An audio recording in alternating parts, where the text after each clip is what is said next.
I was recently at the Berlin Film Festival as a juror and saw 20 films. And at the end of that, I met Petra at a party, and she gave me this DVD. And I was like, I don't see no films. God. So I put it in my bag, and when I was back home, I watched it. And if a film can take those 20, the 15 of those 20 that weren't so great, and cleanse me of them, and make me believe again in the transformative power of the cinema, and let loose my cynicism about it, it was this film.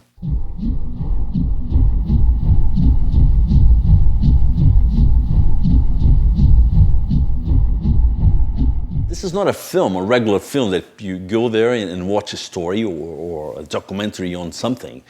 It's more like an experience. It's more about feeling than watching and understanding. And that's why I was really blown away, because when you watch the film, you keep having insights, because it talks about so many things at the same time. There's so many layers. You see Petra in this road of reading diaries and trying to get material and talk to people to find her sister. So I'd say it's a psychological road movie, It's like in this road, it's like we're in this car inside her head, and in the window you see all these different landscapes, Super 8 and videos, and we travel in this journey inside Petra's mind.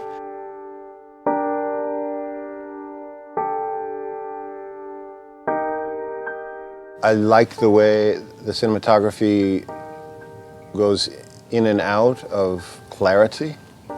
Isn't that always the battle, to try to figure out what happened?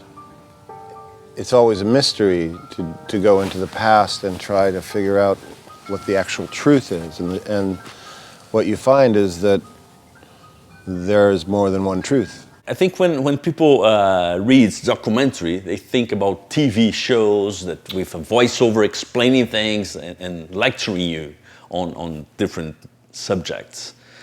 But that's definitely not the case of this film and some other brilliant documentaries, because it really hooks you and you're taken in this journey like you were watching a thriller. You want to know where it's going to lead you, and you're so involved.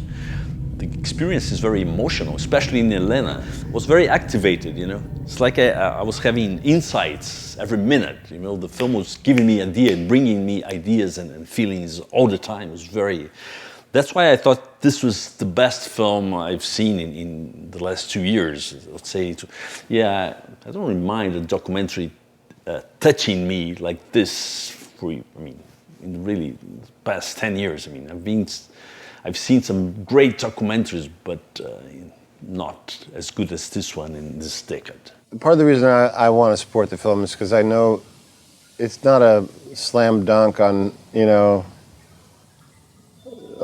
selling it or getting a big audience for it, or it's a necessary film, I feel, because we all have experienced something like this. 20 de março. Oi de novo. Tô aqui em Nova York. Sempre tive preconceito com a aula de atuação. Você vai, eles adoram tudo que você faz. Mas quando eu vi esse professor, o Monte, eu achei ele um diretor mesmo. Exigiram muito da gente. Ele até me recomendou pro meu primeiro teste de casting. You leave this interview excited, but the days pass, and there's no news. No one calls you back. You can't stand this time, this waiting. Well, I do remember feeling like less than zero in New York City. When you are an artist and you're opening up your soul and your heart, laying yourself in front of people, stripping naked, it's a very sensitive place to be. Too often, society and successful artists forget about the necessity of young art experimentation. And certainly the life of an artist is kind of designed that way. There's going to be a tremendous amount of rejection and a tremendous amount of challenges one has to overcome in order to pursue one's dreams. And only through trying something dangerous or new can society grow from the artist's effort.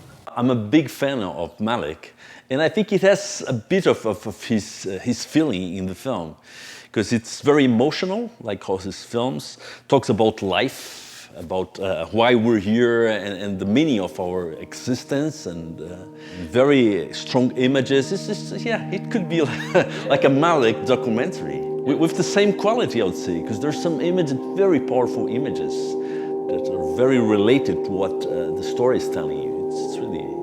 We were talking about the river, which is really, for me, a key image for the film.